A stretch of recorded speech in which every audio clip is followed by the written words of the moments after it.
morning, kids. Welcome to the fourth lesson of economics, the economy of Maharashtra. And the last, we can say, topic of your lesson is cooperative movement. Cooperative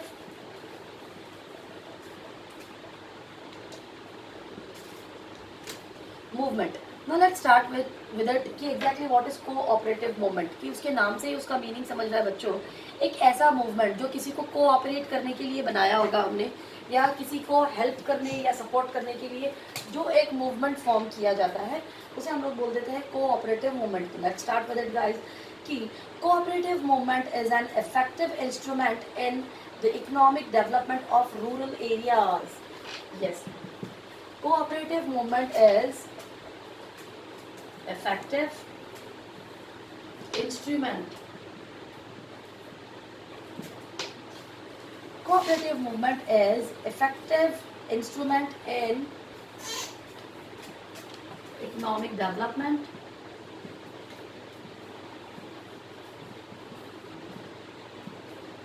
of rural areas.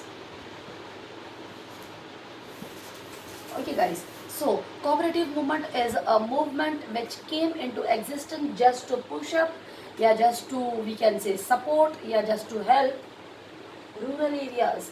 जितनी भी हमारी rural areas होती है बच्चों, या regional Jones होते हैं, उन लोगों को सपोर्ट करने के लिए, let it be financially, technically, या वी कैन से और भी कुछ हिसाब से भी, जो उनको बैक सपोर्ट रहेगा या उन्हें जो मोटिवेट करेंगे, पुश ऑन करेंगे, वो जो एक मूवमेंट रहेगा बच्चों, वो रहेगा मेरा cooperative movement. And cooperative movement क्यों स्टार्ट किया गया है?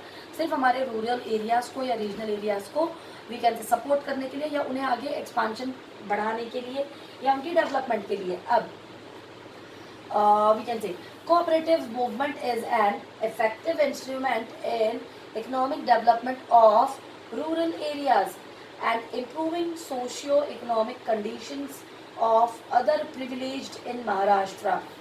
It also helps in improving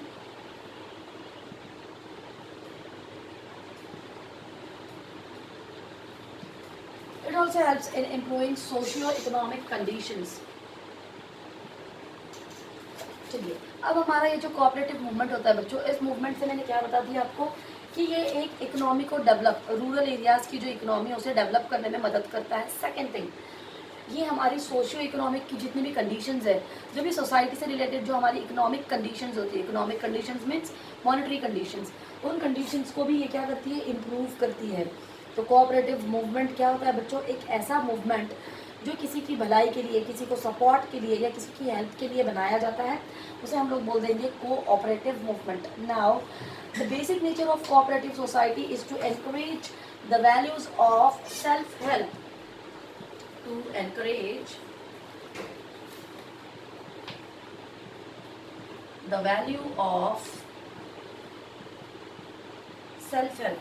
Yes. Now exactly what is cooperative movement, guys?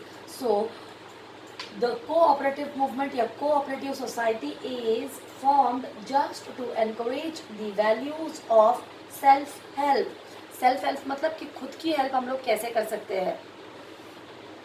ये जो हमारा कोऑपरेटिव सोसाइटी है या कोऑपरेटिव मूवमेंट है, उसके नाम से ही मुझे पता चल रहा है कि ये किसी की मदद करने के लिए या किसी को सपोर्ट करने के लिए बनाई गई है. अब इसके अंदर क्या होता है कि अगर कोई मुझे सपोर्ट कर रहा है, for example I am a marginal farmer, या I am having a small scale industries, so if such kind of cooperative societies are there to help me, to motivate me, to encourage me, so but of course it will result in growth and development of my organization, my small sector, my marginal farms.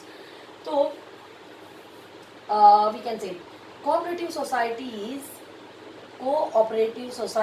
is to encourage the value of self help. Self help या खुद की मदद कैसे करनी है, अपनी मदद कैसे करनी है, कैसे आगे प्रोग्रेस करनी है, डेवलपमेंट करना है, एक्सपांशन करना है, ये सभी हमें बता देता है बच्चों मेरा cooperative movement. The next one is, I hope it is visible, the next one is democracy. चलिए, हमने बहुत बार ये सुना रहेगा कि India is a democratic country, India is a democratic country. Now exactly what is the meaning of democracy, या what do you mean by democratic country? So, democracy means guide equality. Democracy means equality. Equality between male and female.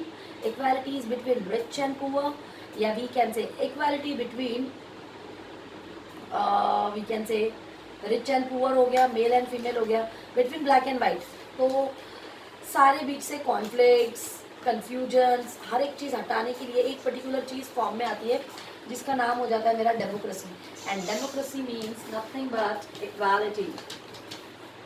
Now as I told you that cooperative movement is just to improve, या just to encourage, या just to support, just to push, that means कि cooperative movement helps in equality, cooperative movement helps या supports equality। equality को कैसे support करती है हमारी cooperative movement? As I told you that cooperative movement का the main motive of cooperative movement is to provide services, to render services, या to help needy persons, है ना, जिनको बहुत ज़्यादा ज़रूरत है उनको लोन प्रोवाइड करना, उनकी मदद करना एंड ऑल। ये होता है मेरा कोऑपरेटिव सोसाइटी का मेन मकसद। इसीलिए डेमोक्रेसी क्या हो जाती है बच्चों? डेमोक्रेसी मतलब इक्वालिटी हो जाती है कि हर एक के बीच में पूरा सब कुछ इक्वल होना चाहिए। कि मतलब ऐसे नहीं कि मार्जिनल फार्मर्स है या we can say small scale industries है तो उन्हें लोन्स नहीं मिलेंगे या वो आगे अपने आप को ग्रोथ नहीं कर पा सकते हैं या जो भी चीज़ें है। इसीलिए हमारा कोऑपरेटिव मूवमेंट जिसके तहत या जिसकी वजह से हर किसी को इक्वल राइट्स मिलेंगे, इक्वल हर चीज़ मिलेगी, उन्हें भी लोन मिलेगा अपने बिजनेस को एक्सपांड करने के लिए। तो ये सब कुछ तो था मेरा वी कैन से डेमोक्रेसी के बारे में या we can say cooperative society के बारे में। Now let's have a look toward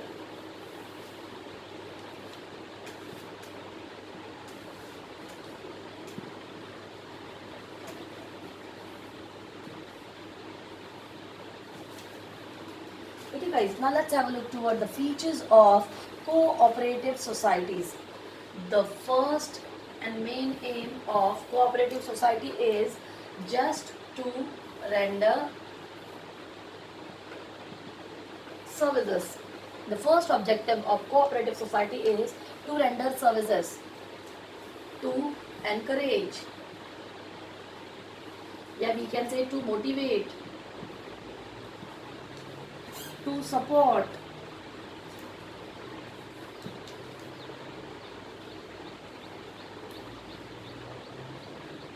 development, growth, expansion, yeah, we can say self-help and democracy. Okay guys, so these are some features of cooperative society. Means the first one, the main aim and object of cooperative society is just to render services. जिनको ज़रूरत है उन्हें services provide करना। Next, to encourage them by giving them we can say adequate amount of finance जिससे वो अपना business easily run कर पाएंगे। टू मोटिवेट देम, अगर हम लोग उनको मोटिवेट करेंगे अच्छे से, उनको वी कैन से सपोर्ट करेंगे एंड ऑल, तो बट ऑफ कोर्स वो लोग अपना बिजनेस अच्छे से कवर अप कर पाएंगे।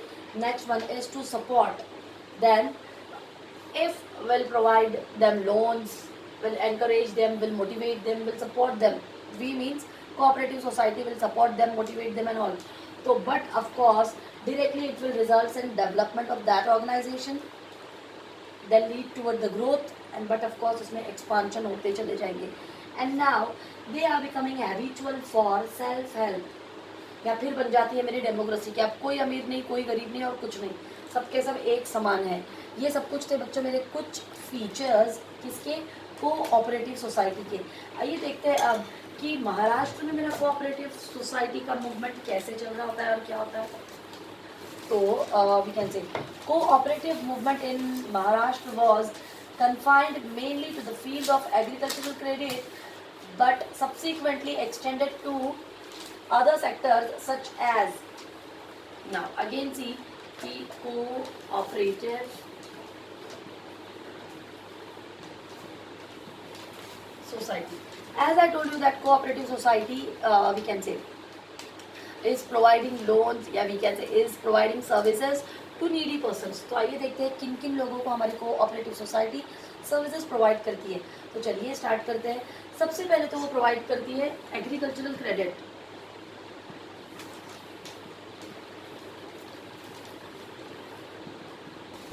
Okay, the first thing we can say provided by the cooperative society is agricultural credit. Yes guys, cooperative societies are giving or providing we can say loans at lowest rate of interest या low rate of interest to the farmers.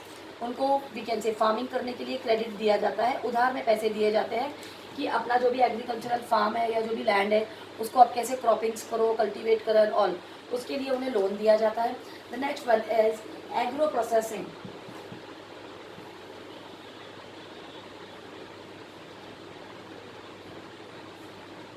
Next is agro marketing, sugar cooperatives,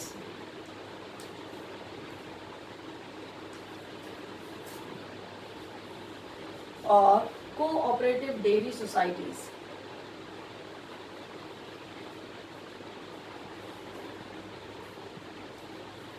Okay guys, so as I told you, cooperative society helps needy persons.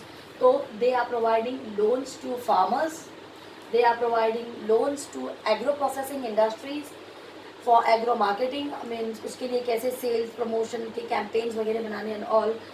Sugar cooperatives means for sugar factories. Then cooperative dairy society, dairy means जितने भी हमारे we can say primary sources से related होते हैं, cow, goats, votes and all, उनसे जो भी dairy products बनने वाले हैं या जो भी है उनके लिए भी लोन्स प्रोवाइड कर देती है बच्चों हमारी कोऑपरेटिव सोसाइटी. आइए अगला देखते हैं इसमें कि और क्या आना चाहिए. इसमें अगले आ जाते हैं बच्चों मेरे, मैं यहाँ पे मेंशन करती हूँ textile. Okay, textile, housing societies,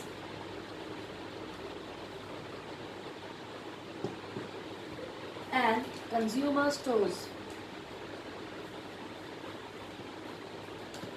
okay, तो कोऑपरेटिव सोसाइटी इन सभी लोगों की मदद करती है या इन्हें लोन्स प्रोवाइड करती है बहुत ही लो रेट ऑफ इंटरेस्ट पे, या वी कैन से उनको सपोर्ट करने के लिए, उनके बिजनेसेस को एक्सपांड करने के लिए.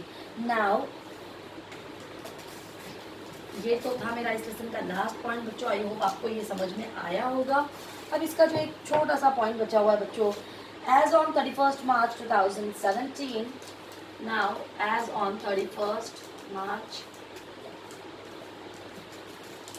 2017, आइए देखते हैं कि according to 31 March 2017 there were about 1.95 lakh cooperative societies,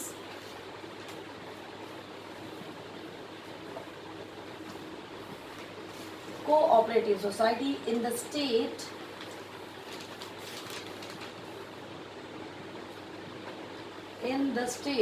with about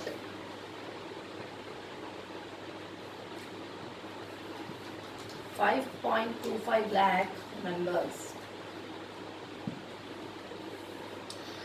ठीक है, as I told you that cooperative movement का द मेन एम या main target of cooperative society is just to help others या just to render services to others. Now if you take the example of we can say according to the survey of 31st March 2017, 31st March 2017 की अगर एक report के मुताबिक हम लोग बात करें तो there are 1.95 lakhs cooperative society in the state. If we take the example of Maharashtra state during the year 2017, as on 31st March 2017, so there were 1.95 lakh cooperative societies in Maharashtra. Maharashtra में 2017 तक की कितनी cooperative societies थी बच्चों? We can से 31 March 2017 को हमारी Maharashtra state में कितनी कोऑपरेटिव सोसाइटीज थी पता है आपको? 1.95 lakhs इतनी सोसाइटीज थी, and with about 5.25 lakh members. अब उन कोऑपरेटिव सोसाइटीज में मेंबर कितने थे पता है? उनमें मेंबर्स थे वी कैन से 5.25 लाख या 5.25 lakhs उसके अंदर मेंबर्स इन्वॉल्व थे या उसके अंदर काम कर रहे थे या जो भी है. Means let's have a look toward it बच्चों कि कितने कोऑपरेटिव सोसाइटीज़ है and how many members are working in it. So as I told you, cooperative society plays very important role in growth and development and expansion of the overall economy, as it we can say as it provides jobs or employment to 5.25 lakh members of the state. State के इतने सारे लोगों को हमारी cooperative society we can say jobs and all provide करती है। तो ये सब कुछ तो था मेरा द इकोनॉमी ऑफ महाराष्ट्र। ये लेसन अब यहाँ पे फिनिश होता है। अगले लेक्चर से हम लोग 5th लेसन स्टार्ट करेंगे। Now the economy of Maharashtra के अंदर हमने ये देखा बच्चों कि पूरी जो हमारी ओवरऑल महाराष्ट्र स्टेट है उसमें सोर्सेज ऑफ इनकम क्या क्या है, कहाँ से हम लोग पैसे बनाते हैं, what are the measures taken first of all. तो we can say for example agricultural sector, 3 sectors of economy, primary sector, secondary sector and tertiary sectors. Then what are the problems faced by these 3 sectors, primary, secondary and tertiary, and what measures taken over by the government to support or to we can say motivate these sectors, what measures are taken over by the government। हमने इस lesson में ये देखा है बच्चों की primary sectors कौन से हैं, आई एम सॉरी कितने 3 सेक्टर्स है, प्राइमरी है, सेकेंडरी है, टर्शरी है। उनमें से वी कैन से उन तीनों सेक्टर्स को क्या क्या प्रॉब्लम्स आती है और गवर्नमेंट उन प्रॉब्लम्स की कैसे समस्याओं का हल सॉल्व कर रही है या कैसे उनको फाइंड आउट कर रही है। उसके बाद में हमने इसमें देखा इंफ्रास्ट्रक्चर, इकोनॉमिक वाला भी देखा, सोशल वाला भी देखा, फिर कैसे गर्ल्स को फ्री एजुकेशन प्रोवाइड किया जा रहा है, हॉस्पिटैलिटी में क्या आता है, टूरिज्म में क्या आता है, उसके बाद में एजुकेशनल फैसिलिटीज़ में क्या आता है, उसके बाद में एंटरटेनमेंट इंडस्ट्रीज़ क्या होती है, ये सारा सब कुछ हमने देखा। कोऑपरेटिव सोसाइटीज़ क्या होती है, सारा सब कुछ हमने देखा बच्चों इस लेसन में। तो आज के लिए इतना ही। Thank you so much. अगले लेक्चर से हम लोग नेक्स्ट वाला लेसन स्टार्ट करते हैं। Thank you.